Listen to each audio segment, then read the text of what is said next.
you ever felt. Are you listening?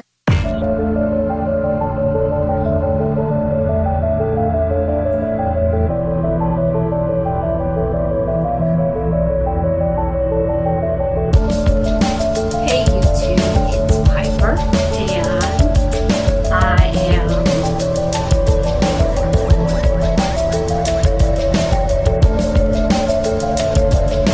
Hey YouTube, it's Piper, or the Pied Piper. Sorry, I have to say that. I think that's just gonna be something that gets said. But today I am coming at you with another video. So if you watched last video where I did if you don't know, now you know, I said in the description, if you even read those, that I would be having another video that was going to be very different. And this one is going to be different. The next few videos are going to be different. Now remember, at the end of that video, I said that I was going to start to incorporate literature and movies and just different stuff like that, and like TV stuff. And so I'm going to do that. Normally I don't do reviews, but there have been a lot of reboots this, I don't know, TV season, and I thought it would be kind of interesting to just talk about some of those. And more importantly, the movies and the shows that I'm going to be talking about, or even in the books too, are all based on like very diverse casts, very like some interracial relationships even in these diverse casts. So they're going to be something that goes along with most of all of my content, which again is all about diversity and tolerance. So this is kind of like the Pied Writer, but it's live. And if you ever remember my website, which you might not if you never went there, but I did a series called The Pied Writer, and this is basically going to follow that. But I'm not going to only talk about books, I'm also going to talk about TV and movies. The first show we're going to tackle, because if you know me, you know that I was a huge fan of Roswell. Like, that show was out when I was like 18, and so it was right around a time where I could still relate to those characters and their age, and so I was all in. And I thought Roswell was way before its time, way ahead of its time. And then it switched from, it was on the WB, then it switched to UPN. There was a really long break in between, and so there were some differences in that show. And then it ended after only 3 seasons, and I was devastated. I was like, no, how could this happen? Jason Katims is a genius. How could this show get canceled? But I think it was because it was that weird time where the WB was changing to the CW, and so they were like getting rid of shows that they didn't think were going to work. So I always felt like that really gave Roswell a bum deal. I was really excited, of course, when I heard that they were going to be rebooting Roswell, and instead of it being called just Roswell, it was going to be called Roswell, New Mexico.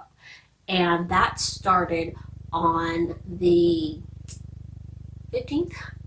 The 15th of January. And by the time you see this, there's going to be an episode on tonight, which is going to be the second episode. So definitely watch that episode, especially after you hear my in-depth sort of criticism about the show.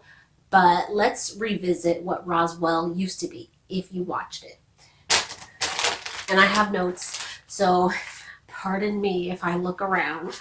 Roswell was actually based on a book series. It was called Roswell High, and it was by Melinda Metz. And she wrote the series, or I guess the first several books. I don't really know how much there was because I never read the books.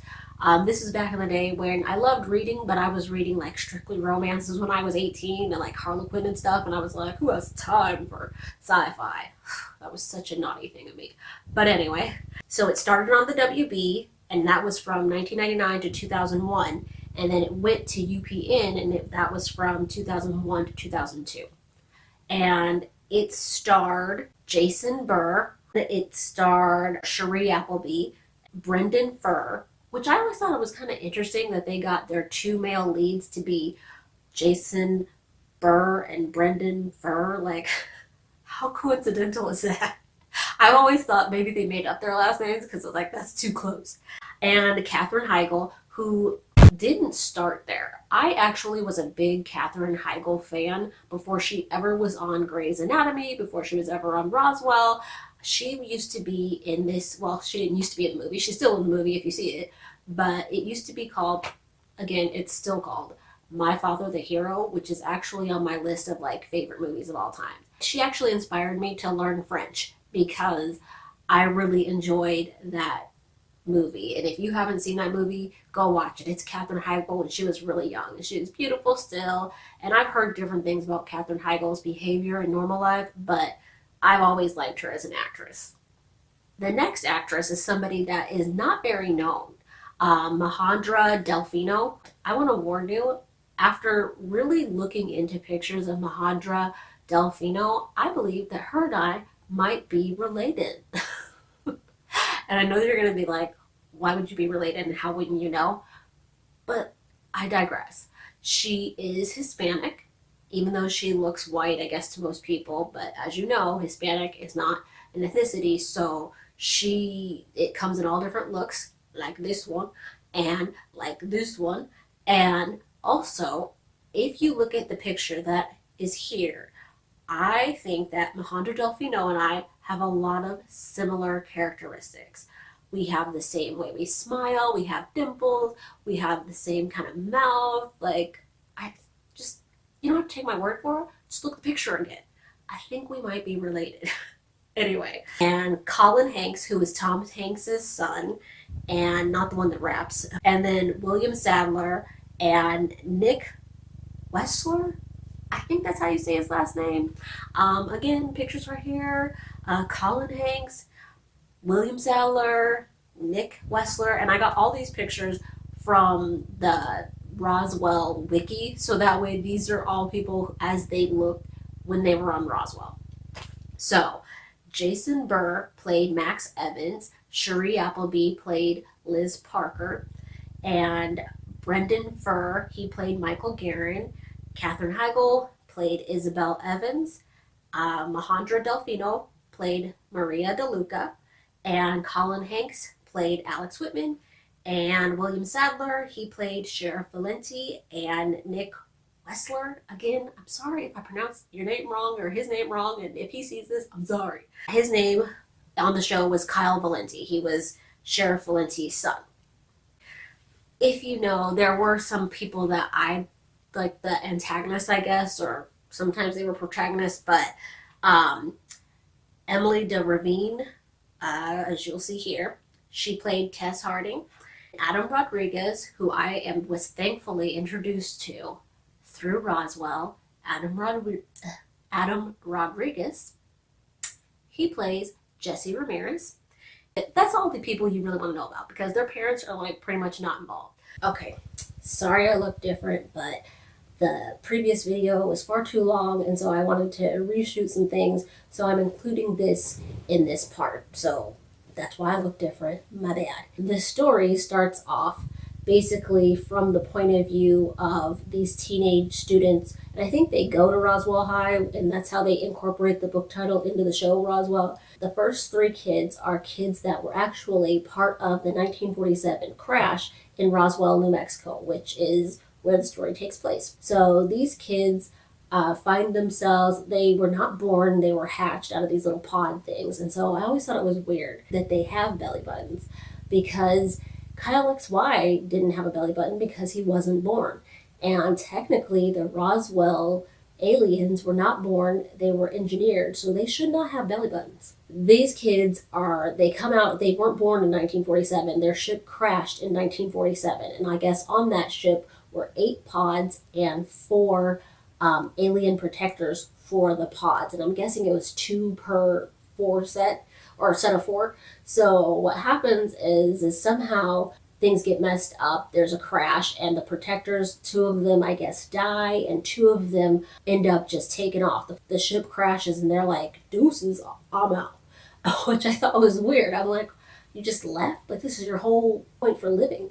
You just ditch these pods? But anyway, they leave, and the other 4 pods land somewhere in like New York or something like that. The kids end up hatching eventually, but they don't hatch until way later. When it does hatch, these kids look like they are 6 years old. And so the three kids, there's two boys and a girl, they get out of the pods and they're wandering the desert of Roswell, New Mexico, and they're homeless, obviously. And so they're walking on the side of the road and somebody sees the three kids, but one of the kids, who's a little boy, he hides himself away because he doesn't want to be seen for some reason. And so the other boy and the little girl get taken in. We learn later on that the little boy and the little girl that get taken in are Max Evans and Isabel Evans, or their last name is Evans because they were adopted. But Michael, who was the little boy that ended up hiding, he doesn't get adopted. He ends up actually in the foster care system. And none of these kids can talk. At 6 years old, they're found on the side of the road. None of them speak. And so they end up kind of having to learn to be human or people.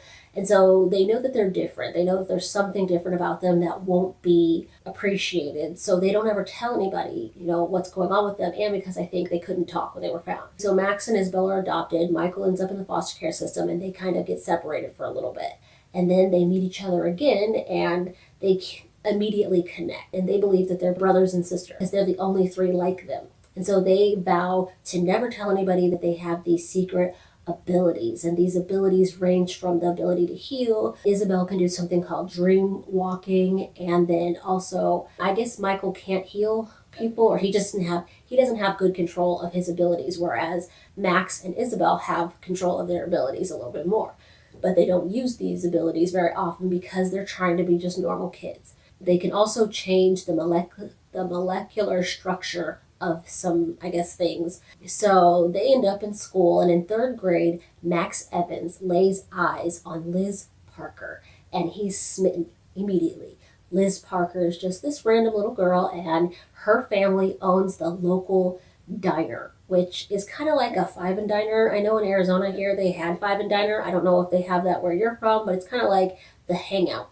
Everybody goes to the crash down, and Liz is Liz Parker. Even though in the books her name was something else and she was Mexican, in the show, the original show, she is not Mexican. She looks sort of racially ambiguous. The original show was very whitewashed, though. I mean, they went to Roswell High School and not one other kid of any other ethnicity seemed to go there but white kids, which is weird because you think Roswell, New Mexico, there's probably, a good variety, but for whatever reason, the original series is very whitewashed. So remember that, keep that in your head, because that plays into when I go over what happens in the reboot. Max, Isabel, and Michael all go to school with Liz Parker and Liz Parker's best friend, Maria Luca, and also their best friend, Alex Whitman. And so Maria and Liz and Alex are three best friends, but they are human, completely human.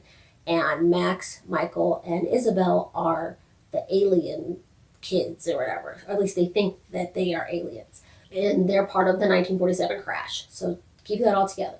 So Liz's parents own the crash down diner. One day, Liz is in there and she's working, and her and her best friend are working and behind the counter. So her and Maria are working. And then you have Max and Michael sitting afar. And Max is like staring at Liz. Liz's best friend Maria is like, Liz, Max Evans checking you out. And Liz is like all self-deprecating. No, me? Why?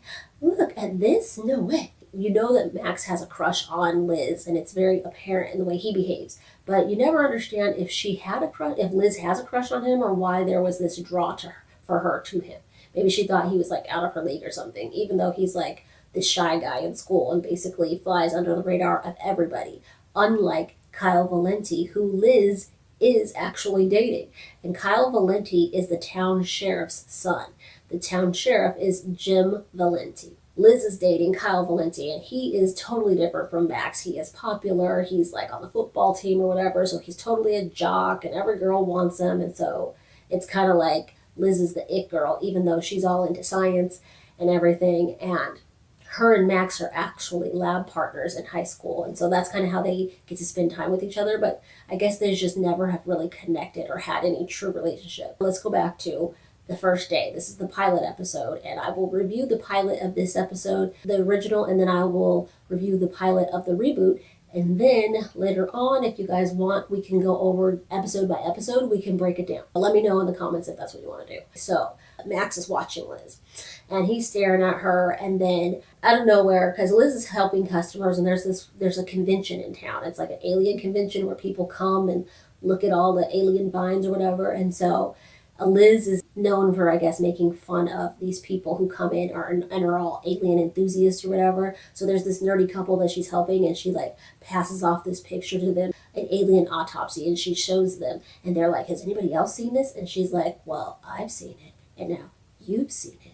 And it's all mysterious, but she's kidding. It's just this joke. She's just giving them crap because they're into that stuff, and she doesn't believe in it because she's all science-minded. Like these other two people in the restaurant, they're like fighting. These two men fight, and out of nowhere, they're in such a heated argument. One pulls a gun, and bam, shot goes off. Maria turns to Liz and screams, and Liz falls to the ground. She's been shot. Heart pounding, right? Gosh, Liz is shot. Max runs over to her, and Michael's like, dude, what are you doing? And Max is like, I got this. He runs over, he tells Liz, look into my eyes, Liz, look into my eyes. And then he starts to pant and sweat and get all pale as he puts his hand over her stomach where she's been shot, and he makes some psychic connection with her and heals her, and bada boom, bada bing, she's better. And then he, thinking fast, he breaks open a thing of ketchup and pours it on her and goes, you spilled ketchup.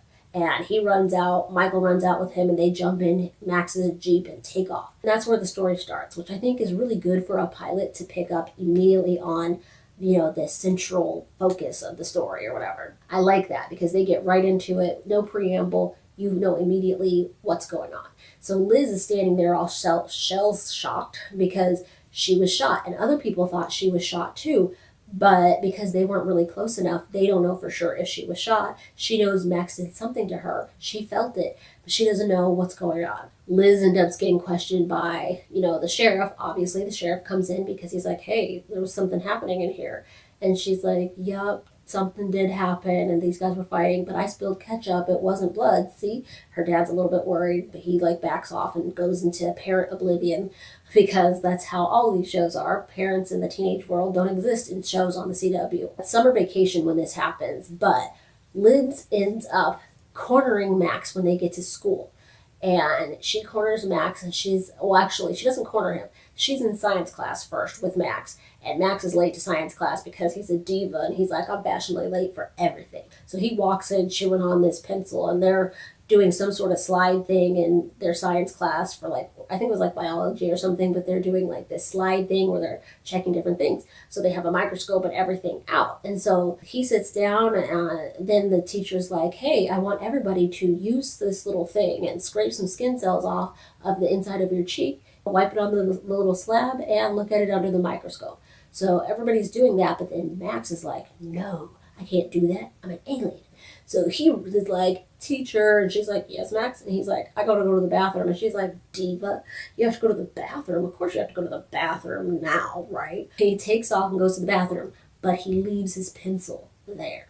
So Liz, being Inspector Gadget, she ends up deciding that she's gonna go take his little pencil thing and wipe that on the slide, put it under the microscope. But when she does, the cells that she sees are not like her human cells. His cells are green. I'm like, okay, if that had been me, I would have been like, oh, he has green cells, whatever. I would never have thought, maybe he's an alien, because who logically jumps to those kind of conclusions? She's like, something's off about him. So she corners Max after, she goes and talks to him in some random room where her and Max burst into, I guess, the band room or something, and lo and behold, guess who's standing there? Kyle Valenti, Liz's boyfriend or whatever. He's standing in that room, and she's like, Kyle. And he's like, hey, Liz. She's like, Kyle, we gotta study. And he's like, all right, cool, whatever. So he dips. And then she's like, okay, Max, I took your pencil and swabbed, and your cells were different. And I need you to come back with me to the class so that we can redo the swab so I can not see what I thought I saw the first time. So he's like, what do you think you saw? She's like, oh, well, your cells, they weren't human. And Max is like, I expected that much. So, of course, Liz is like, you did what now? Say that again? And he's like, yeah, I expected it because I'm not from around here. And she's like, where are you from? And he's like, And she's like, up north. And then he's like, oh. And long story short, she immediately hears that. She freaks out. And she's like, deuces. She takes off to try to get out of the room, and he stops her and he's like, please don't. I don't want you to tell anybody. It's a secret. You can't tell anybody. So she, out of some, I don't know, need for secrecy, decides not to tell anybody, which I'm like, why wouldn't you tell anybody? That's like running into Superman or a vampire. I'm telling everybody if I witness that in real life, but whatever. She's way cooler than that, or cooler than me. Then she goes on this date with Kyle, and she reaches up at the end of the night. He's walking into her door. She reaches up to get her hidden house key, and her shirt comes up a little bit because it's like the only time she ever has worn revealing clothes in the whole 3-season series. This is like the very first time she ever has worn any revealing clothes, and I think only one other time she wears anything close to a midriff. So it's weird. I'm like, this was staged. But so her shirt lifts up a little bit, and guess what Kyle sees? He sees a silver handprint embossed on her stomach, and he's like, what's that, tattoo? He doesn't say that, but in my head I'm like, what's that? Again, I'm not going to immediately go, alien. So Liz sees it. She's like, oh snaps, it's nothing, never mind. So she goes to school and she corners Max again, and she's like, you gotta explain to me what the heck is going on. So Max ends up telling her all about his alien status, and he tells her the whole story of, them being in the 1947 crash and coming out of the pods, and they don't even know what they are or who they are. They don't know where their real family is. They don't know anything about themselves. And he tells her about them being able to, change molecular structure of things. But that's it. And so Liz vows to basically keep a secret. I don't know if she ever verbally says she's going to keep the secret, but she's like, okay, cool. But she's weird now. And so her friend Maria is like, I have your order pad from the restaurant when you were shot, and it has blood on it, not ketchup. And Liz is like, slow down, Inspector Gadget. You don't know my life. I'm not going to tell you. And so Liz is kind of really weird. She's alienating Maria. She's alienating Alex, who are both her best friends. And so eventually Max shows up at the crash down and is like, hey, Liz, when I healed you, we had a little connection. I saw some stuff, and I feel like I invaded your privacy. That's not what he says, but in my mind, I'm thinking that's the only reason why he could possibly be explaining this to her. So he's like, I can show you. I can share the connection with you, and I can reverse it if you just let me touch you. And hello, who doesn't want to be touched by Jason Burr? I'd be like, sign me up. So, and that's what Liz says. She's basically like, all right, touch away. So he just like, I think he touches her arm or her hand or whatever, and the connection is like, goes into hyperspeed, and suddenly she's seeing all the stuff that he has hidden in his head, and she sees the way she looks in his eyes to him, and he thinks she's beautiful and amazing and wonderful and terrific, and he feels so alone and sad and just like a whole alien. And so then she ends up really relating to him, or not really relating, but just really transfixed on him. And then out of nowhere, so they have this connection. It's like this soul-searing connection between them. So anyway, out of nowhere, at school one day, Liz can't find her backpack. The sheriff has her backpack, and he finds her uniform that she was hiding in her backpack. For what reason, I don't know. And I'm like, when did you lose track of your backpack? You didn't notice in some class the sheriff came in and picked it up? Anyway, so she loses it, he finds it, and he's like, this is blood, not ketchup. And instead of being like, oh no, he thinks Max is evil. And I don't understand that. I'm like, okay, even if he's weird, he's still good. He saved her from dying. Why is the sheriff pursuing this so weirdly? So anyway, she tells Max, oh my gosh, Max, the sheriff asked me some questions. I couldn't really answer them and tell your secret, so I think he's on to you. And Max is like, oh no, he didn't. That's what I envisioned is going on in his head. He didn't say that. Then Max ends up telling Michael and Isabel, we are not going to the Crash Down Festival. We gotta skip town. We're only 16. We don't have any money, but we're out of here. And Michael, who's suffering from his own like lack of a family and abandonment issues, he's like, I've been just waiting to go, and he's ready to take off. And they don't like that Max has told Liz their secret. They feel very annoyed that he did, and they just judge him for it. So then Liz hasn't told her best friend Maria, but then when she discovers that Max and Isabel and Michael are like skipping town, she ends up having to tell Maria, basically because she wants to borrow Maria's car to look for them. So she has to tell Maria, and Maria in Wacky Friend Antics is like, oh my gosh, they're aliens, and she's freaking out. But for whatever reason, she gets together enough to drive Liz around and find, the aliens. And so they go and find them. And Liz is like, you guys can't leave because then you're going to be proving the sheriff's suspicions about you. Which again, I'm like, why would the sheriff immediately go evil alien? So Michael and Isabel are like, whatever, you're right, you're not right, we're out of here still. That doesn't work. And Max threatens to tell on himself and expose himself. And so, of course, Isabel, being his sister, is like, hold on, don't be so dramatic, drama queen. What do you suggest we do to throw the sheriff off our scent? And so they end up fixing it. And I'm not going to bore you with how they fix it. The sheriff doesn't have enough to take Max in. And so that's the pilot episode. So a lot happens in the pilot and you're introduced to a lot of characters. One interesting character trait is that all of these aliens, for whatever reason, the only things that they can really taste are extreme tastes. So they end up using Tabasco sauce, though, in everything. Literally, they use it in their pop. They're like, Sprite, no problem, Tabasco sauce.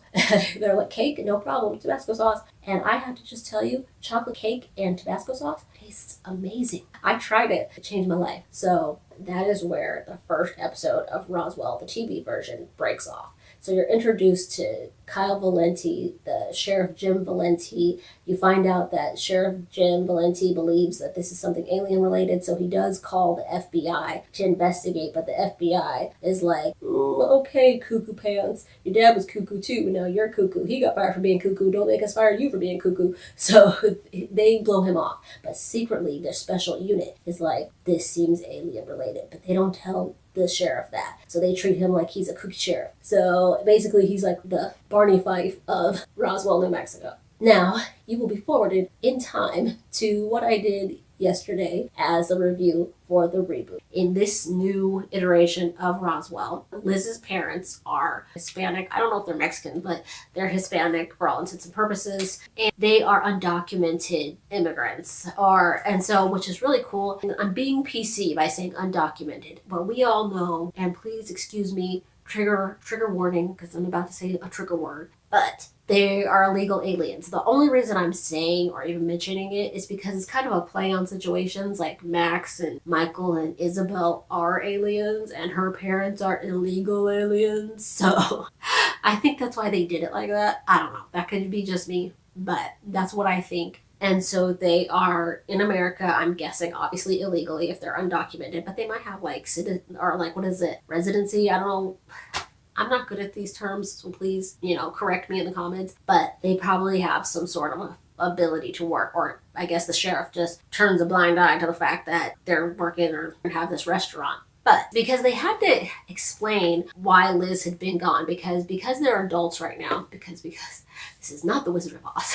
And I guess they had to explain away the time difference, because obviously if they had abilities as adults, they would have had them as teenagers, and so there's a gap. And so they do cater to that by saying that she beat feet 10 years ago, and so Max hasn't seen her since then, and Max, Isabel, and Michael have just been in Roswell while Liz has been off doing some scientific job, because as we know, in the original, she was big into science, and obviously in this one too, they took that same road. But she's back because there's a reunion, a 10-year reunion. But for me, I think also because they do explain away her sister in this one. So in the original, you never hear about Liz ever having a sister, and they don't mention it. She's an only child. But in this one, they do something really great, which is they introduce Liz's sister, Rosa. And Rosa was into drugs, and Rosa apparently, I don't know, was high and driving and I took out 2 people or something like that. But anyway, people in the city of Roswell are salty with the Ortecho family because the Ortechos own the crash down still. They kept that crash down. But unfortunately, it's caused some issues, some hostility with people who are like, hey, your daughter Rosa, she did something horrible, so we don't like you, basically. And so people make all these weird off-color non-PC jokes, but they don't land to me in this pilot at all. Some of the things that they did well was they kept the uniforms the same, or this is like an updated version of the uniform from the crash down from the original. It was like this mint green number with like an alien head apron, and then they had to wear these antennas. Well, in this one, they don't have the alien head apron, but they do have the antennas still they have to wear. So it's really cute, kind of an updated version. I do like the crash down in this one a whole bunch. I like the updated feel to it. I like like the diverse cast. I like that they're bringing in just all these different elements that make it feel like a real town versus a made-up place that's very whitewashed. So Liz comes back and she is immediately stopped as she's like, I guess, at some border checking station that they have set up. And Max, of course, is for whatever reason a sheriff in this one. And I don't really understand why he chose the sheriff route, because in the original and in the books, from what I hear, he wasn't going on that road. So it's kind of weird that he became a sheriff. Whatever, I guess it's easy to cover things up if you're a sheriff. So it makes sense why he'd take that career path, but it was weird. So yeah, he's a sheriff. And, excuse my phone, apparently Instagram has something to tell me. So he's a sheriff. He stops her. Originally, he stopped her to tell her that one of her lights wasn't working, but she immediately gets all like angry Latina and is like, oh, how dare you stop me? And then throws him some lip until she sees it's Max, and she's like, Max. But it's not like the original where they had all this chemistry. There's supposed to be this moment of eye contact and recognition. It doesn't go off for me. I'm like, you guys just kind of look like you both got real constipated for a hot minute. Dang phone. Ruined my video. So yeah, it looks like they just got real constipated. Damn, Instagram. So they look constipated at each other for a second.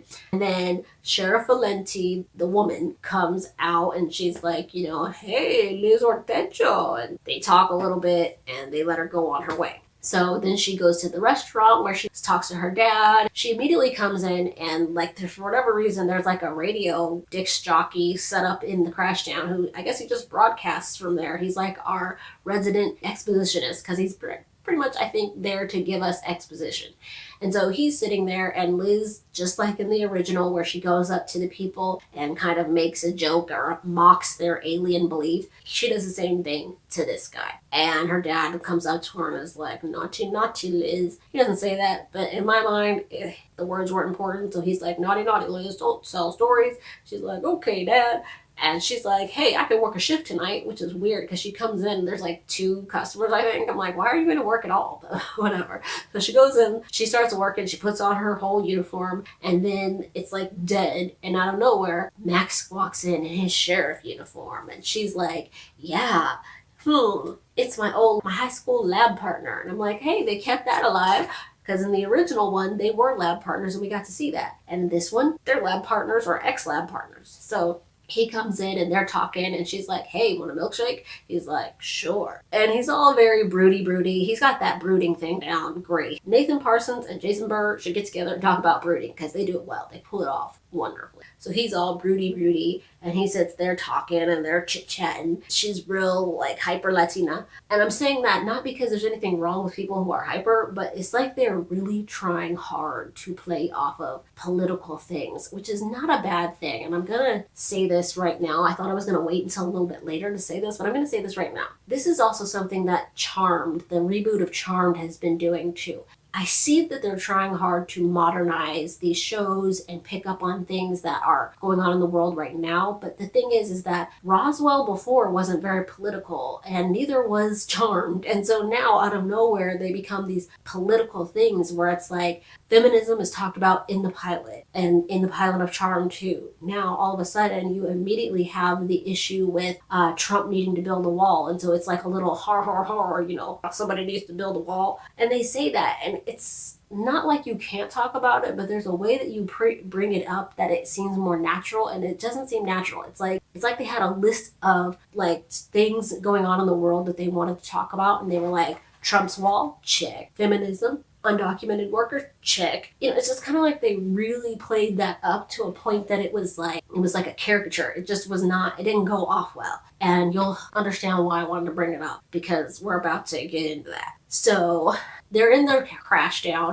and it's just the 2 of them together, and out of nowhere, a stray bullet comes into the crash down, tags Liz, she falls to the ground, and instead of being shot in like her tummy area, she's shot like right here. And so she's on the ground, and Max grabs her, and he's like, no, Liz. So he reaches down, and he heals her, but instead of like the healing where he like sees into her soul, it's different. In this one, it's like, oh, the room shakes, lights and bulbs break everywhere, and the whole building shakes. I like the idea of the stray bullet coming in because people are really upset about Rosa, who is, I'm guessing, Rosa Ortecho. And Rosa is Liz's sister, and like I said, she was a drug addict and she was getting people hooked on drugs. And so people have a real big issue with the Ortecho family because of Rosa and what she did. So it does bring some context to this being shot that the original missed out on. However, they're alone. So you kind of take away the element of anybody caring that it even happened. It's like if a tree falls in the forest and no one's around to hear it, doesn't make a noise. It's kind of that same philosophy. Like, yeah, she gets shot and yeah, Max saves her, but who cares? Nobody else saw it, and realistically, they could just go on without ever mentioning it again because he lies to Liz in this one and she doesn't realize she's been healed. He just breaks a ketchup bottle and pours it all on her top and he's like, you broke some ketchup. You're all right. She's like, I was shot. He's like, you weren't shot. Calm down, sweetie, you're delusional. He doesn't say that, but in my mind, that's kind of what he does because he brushes it off. It's under the guise of he's running off to go catch who shot her. He just runs out of the building, but he's like sick from healing her, which Max didn't have that same problem. Like he's sweating stuff and looked kind of like he got a little pale, but he didn't have that problem in the original. But in this one, he runs out and he goes outside and he's like having a breakdown. So after he radios in that, the culprits got away, he starts telepathically telling Isabel she needs to come and help him, and she's in the middle of some like bondage or some light BDSM with her husband. She's got him tied up to the bed when she gets this telepathic call and she's like, oh, gotta go. And her husband's like, wait, tied to the bed, woman. So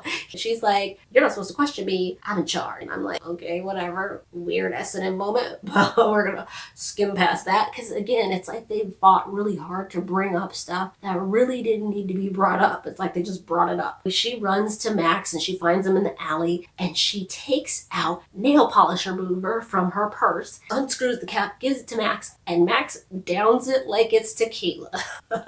Or a really good drink of vodka, because everybody knows I love vodka. And I might have been Russian in the past life. I love vodka so much. And apparently, Max loves nail polish just as much, or nail polish remover anyway, because he drinks that down like it is the best thing in the world. And suddenly he's feeling better. And I'm like, so this is instead of Tabasco sauce? Because I gotta say, Tabasco sauce is a little bit better than nail polish remover. But I'm guessing, and I read online that they couldn't get the rights to Tabasco, so they had to use something else because they could obviously redo, stuff from the show, but they don't have the rights to the original show, so they couldn't use the Tabasco sauce, from what I hear. So they ended up having to think of some other outlandish thing. But I'm like, Tabasco sauce is not as outlandish as you think. Yeah, it's kind of weird that you're gonna put that in your spray, but it makes sense. Nail polish remover is a little bit different.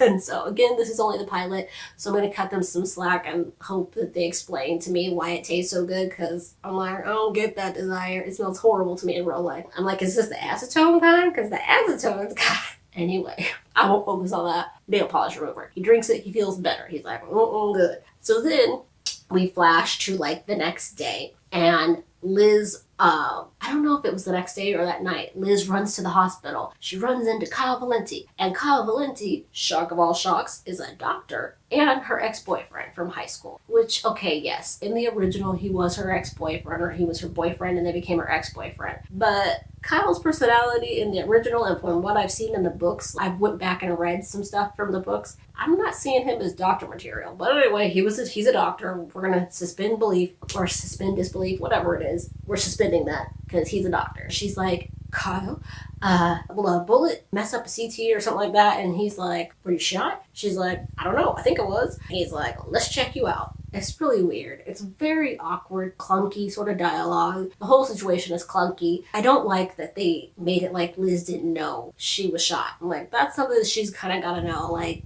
it's very odd. It's a weird thing to try to play off. At least make her fuzzy about it, but having her run to the hospital only to not really know if she's shot is kind of weird. And so she's not shot. She's fine. And so the next day, Max finds that Michael has been arrested. Apparently, Michael is a heavy drinker. And he goes into the drunk tank. There's Michael sitting there, and they have some catty little back and forth. And then Isabel comes in and threatens to melt Max's brain if he doesn't tell her what the heck happened and that he went and resurrected somebody. And I'm like, you had to use the word resurrected? I mean, healing works too. And resurrected seemed, again, kind of clunky and expositional. It's like, if in case you didn't know, she died she died. You know, it's like they really wanted to drive the point home. It was, anyway, she's like, you know, you went and resurrected somebody, and now our 20-year secret is ruined. She doesn't say that, but in my mind, that's how dramatic it was and how oddly dramatic it was, because it wasn't all that great of acting. It was probably just as good as I just did. Which, I'll be honest, Katherine Heigl didn't pull off that behavior in the pilot and in a couple subsequent episodes of the original either. So I'm kind of like, okay, great. Both kind of suck at the beginning. Great. So he tells them and that he wants to tell Liz, and they're like, no, we can't trust her. And he's like, I'm going to tell her, pump your brakes. Michael's like, how dare you? Apparently he could get out of jail the whole time by himself. So I'm like, why didn't you? So he gets out of there and pushes Max, and in grand special effects way, he pushes Max and he flies across the room, and he's like, oh,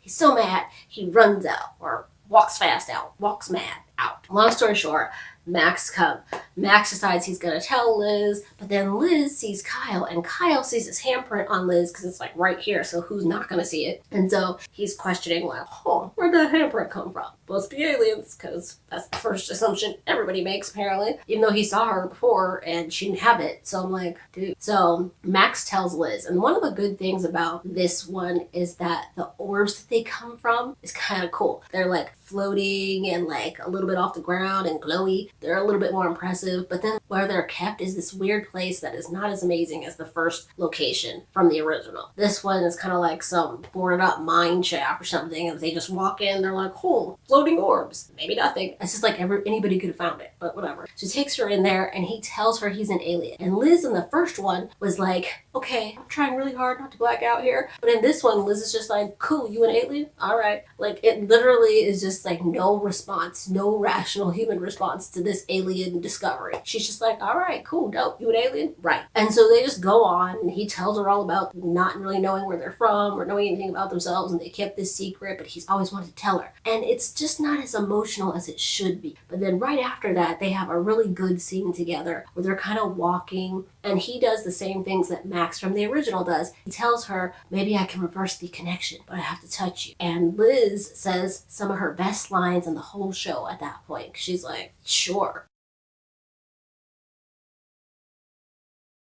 And basically that's exactly how she was, even though she didn't say it like that, but in my mind, that's exactly how it went off. And so Nathan Parsons, of course, puts his hand like right up to where his hand was, and she feels all his emotions and how he felt when he first met her and saw her and blah, blah, blah. So she gets all those feelings, and then she moves in slowly. And it's like a Nicholas Sparks movie where white people almost kiss. And so, oh, okay, she's Mexican, supposed to be. So, you know, a Mexican and a white person almost kiss, and then they get this close, and he's like, wait, you're just feeling the echo of my emotions. I don't like that echo avenue. Let's get rid of that. CW, please, get rid of that. That makes no sense. It's better that they would have a soul connection versus some echo, because then it makes it seem like it's unreal. It's not more as believable as it could be if you say that. So anyway, she has this echo, and so she's like, fine, how long does the echo last? He's like, as long as the handprint. How long does the handprint last? He's like, about a week, maybe a few days, a week. She's like, great. In a week, I'll kiss you, and it'll be all me. Basically, that's what she says. He's like, dope. Again, I am obviously embellishing, but this is basically how it goes. So then we see Michael, and he's in a trailer again, which is like, okay, he was in a trailer in the original in the beginning, and he's in a trailer in this one, so I guess they keep up with it. But this one, it looks like a meth trailer in the middle of nowhere. And so Alex Manis, who used to be Alex Whitman in the original, but now he's Alex in this one, and he's an army veteran, and he's out there, and he's like, hey, are you cooking meth in here? And they get all in each other's faces, and that's when the sexual tension starts. And I'm like, no, do not ruin Michael for me. And yep, they do, because he starts telling Alex, yeah, this is where I have all my random sex. And Alex is like, haha, I can't believe you're still here, Michael. You should be somewhere doing big things. You're so smart. And I'm like, okay, whatever. They take away from Michael I just really like the original Michael's personality versus this one. And again, pilots sometimes have a rough start, so I can cut it some slack. But I'm like, oh, this is not good. So I feel the sexual tension. I know what's going to happen. And guess what happens? Yep, Michael and Alex have like some relationship. And I guess Michael in this one is very, I wouldn't say that he's gay, but I would say maybe he is heteroflexible or pansexual, because he just kind of like goes with whoever. He's with a girl at the reunion, and then he's like kissing Alex in the reunion. So I'm like, okay, I guess y'all had a thing. But I'm really disappointed in than that. And not because he's gay, because I'm like, hey, gay characters are awesome. And I don't mind it because it's true to life. What I mind is them intentionally staging a homosexual experience. It's kind of like they're pushing it down somebody's throat when it shouldn't. It should be natural. It should be part of the story. You know, it should just be instead of this plot device. And that's kind of what it feels like, is a plot device. Well, gay is in, so let's make everybody, well, at least one person gay. It's kind of like that. And again, it's like this weird plot device. Like I said, there's it's like they had that on the list. Okay, check gay character, all right. It's like, if it doesn't feel authentic to the story or just authentic to their lives, and of course, Alex obviously has this stereotypical, you know, he's in the closet, or if he's not closeted, his dad didn't think he was man enough, and so he joined the military because his dad was a military man, and I'm just like, that is a very, I mean, yes, it's true. But you know how there's racial stereotypes and there's all sorts of stereotypes that get kind of played out? This is played out. So it doesn't feel authentic to the story. It's just a natural part of who these characters are. It's more like, here, shove every political plot device we can down your throat. And that's what it is. I'm not going to tell you anymore because this video is already bordering on far too long. But I'm going to tune in tonight and I can give you a better assessment. The best acting in this show by far goes to Trevor St. John and Michael Trevino, because they're great. They're wonderful. And